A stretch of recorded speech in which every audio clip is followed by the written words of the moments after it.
Hello दोस्तों, स्वागत है आप सभी का हमारे यूट्यूब चैनल पर। दोस्तों आइए जानते हैं कि उर्वशी ने क्यों दिया अर्जुन को नपुंसक होने का श्राप। तो चलिए दोस्तों शुरू करते हैं। यह प्रसंग पांडवों के वनवास के समय का है। अपने वनवास के समय एक बार पांडव वेदव्यास जी के आश्रम में पहुँचे और उन्हें अपना दुख बताया।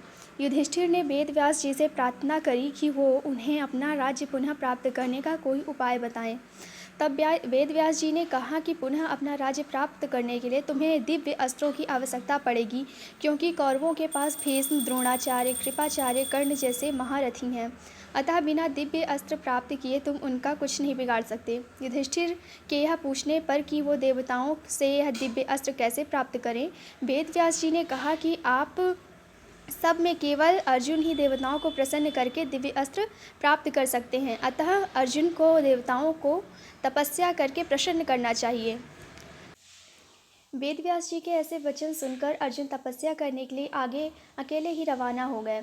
अर्जुन उत्तराखंड के पर्वतों को पार करते हुए एक अपूर्व सुंदर वन में जा पहुँचे। वहाँ के शांत वातावरण में वो भगवान शंकर की तपस्या करने लगे। उनकी तपस्या की परीक्षा लेने के लिए भगवान शंकर एक भील का वेश धारण कर उस वन में आए। वहाँ पर आने पर भील रूपी शिवजी ने देखा कि एक दैत्य सूकर का रूप धारण कर तपस्यारत अर्जुन की घात में है। शिवजी ने उस दैत्य पर अपना बाण छोड़ दिया।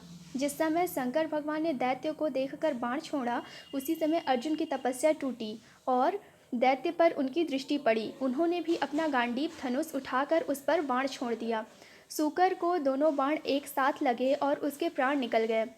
सूकर के मर जाने पर भील रूपी शिवजी और अर्जुन दोनों ही सूकर को अपने बाण से मरा होने का दावा करने लगे। दोनों के मध्य विवाद बढ़ता गया और विवाद ने युद्ध का रूप धारण कर लिया। अर्जुन निरंतर भील पर गांडीव से बाणों की वर्षा करते रहे, किंतु उनके बाण भील के शरीर से टकरा कर टूटते गए और भील शांत खड़े हुए मुस्कुराता रहा। अंत में उनकी तरकस के सारे बाण समाप्त हो गए। इस पर अर्जुन ने भील पर अपनी तलवार से आक्रमण कर दिया। अर्जुन की तलवार भी भील के शरीर से टकराकर दो टुकड़े हो गई। अब अर्जुन क्रोधित होकर भील से मल्ल युद्ध करने लगे। मल्ल युद्ध में भी अर्जुन भील के प्रहार से मूर्छित हो गए। थोड़ी देर पश्चात जब अर्जुन की मूर्छा टूटी तो उन्होंने देखा कि भील अब भी वहीं खड़े मुस्कुरा रहा है। भील की शक्ति देखकर अर्जुन को अत्यंत आश्चर्य हुआ और उन्होंने भील को मारने की शक्ति प्राप्त करने के लिए शिव मूर्ति पर पुष्पमाला डाली, किंतु अर्जुन ने देखा कि वह माला शिव मूर्ति पर पड़ने के स्थान पर भील के कंठ में चली गई।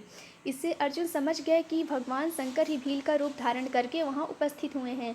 अर्जुन शंकर जी के चरणों में गिर पड़े। भगवान शंकर ने अपना असली रूप धारण कर लिया और अर्जुन से कहा, हे अर्जुन, मैं तुम्हारी तपस्या और पराक्रम से अति प्रसन्न हूँ और तुम्हें पशुपास्त्र अस्त्र प्रदान करना चाहता हूँ। भगवान शंकर अर्जुन को पशुपास्त्र प्रदान कर अंतर्ध्यान हो गए। उसके पश्चात वहाँ पर वरुण, यम, कुबेर, गंधर्व और इंद्र अपने अपने वाहनों पर सवार होकर आ गए। अर्जुन ने सभी देवताओं की विधिवत पूजा की। यह देखकर यमराज ने कहा, अर्जुन, तुम नर के अवतार हो तथा श्री कृष्ण नारायण के अवतार हैं।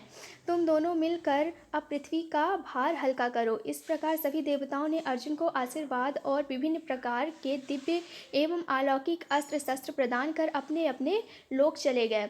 अर्जुन के पास से अपने लोक को वापस जाते समय देवराज इंद्र ने कहा, हे अर्जुन, अभी तुम्हें देवताओं के अनेक कार्य संपन्न करने हैं, अतः तुमको लेने के लिए मेरा सारथी आएगा। इसलिए अर्जुन उसी वाहन में रहकर प्रतीक्षा करने लगे।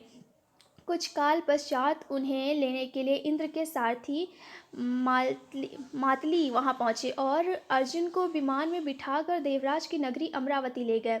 इंद्र के पास पहुंचकर अर्जुन ने उन्हें प्रणाम किया। देवराज इंद्र ने अर्जुन को आशीर्वाद देकर अपने निकट आसन प्रदान किया।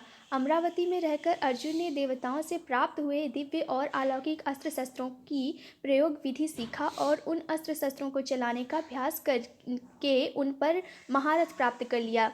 फिर एक दिन इंद्र अर्जुन से बोले, वत्स, तुम चित्रसेन नामक गंधर्व से संगीत और नृत्य की कला सीख लो। चित्रसेन ने इंद्र का आदेश पाकर अर्जुन को संगीत और नृत्य की कला में निपुण कर दिया। एक दिन जब चित्रसेन अर्जुन को संगीत और नृत्य की शिक्षा दे रहे थे, वहाँ पर इंद्र की अप्सरा उर्वशी आई और अर्जुन पर मोहित हो गई।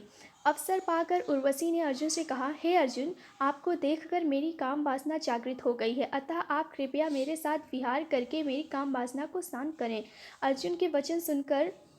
उर्वशी के वचन सुनकर अर्जुन बोले, हे देवी, हमारे पूर्वज ने आपसे विवाह करके हमारे वंश का गौरव बढ़ाया था, अतः पूर्व वंश की जननी होने के नाते आप हमारी माता के तुल्य हैं। देवी, मैं आपको प्रणाम करता हूँ। अर्जुन की बातों से उर्वशी के मन में बड़ा क्षोभ उत्पन्न हुआ और उसने अर्जुन से कहा, तुमने नपुंसकों जैसे वचन कहे हैं, अतः मैं तुम्हें श्राप देती हूँ कि तुम 1 वर्ष तक पुंसत्व विहीन रहोगे। इतना कहकर उर्वशी वहाँ से चली गई। जब इंद्र को इस घटना के विषय में ज्ञात हुआ तो वे अर्जुन से बोले, वत्स, तुमने जो व्यवहार किया वह तुम्हारे योग्य ही था।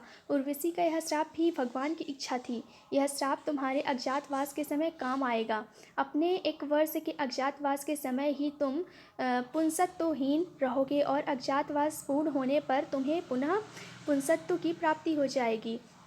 इस श्राप के कारण ही अर्जुन 1 वर्ष के अज्ञातवास के दौरान बृहत्सला बने थे। इस बृहत्सला के रूप में अर्जुन ने उत्तरा को 1 वर्ष नृत्य सिखाया था। उत्तरा विराट नगर के राजा विराट की पुत्री थी। अज्ञातवास के बाद उत्तरा का विवाह अर्जुन के पुत्र अभिमन्यु से हुआ। तो दोस्तों, ये कहानी आपको कैसी लगी कमेंट करके ज़रूर बताएं और यदि पसंद आई हो तो लाइक शेयर सब्सक्राइब करें। Thank you for watching this video.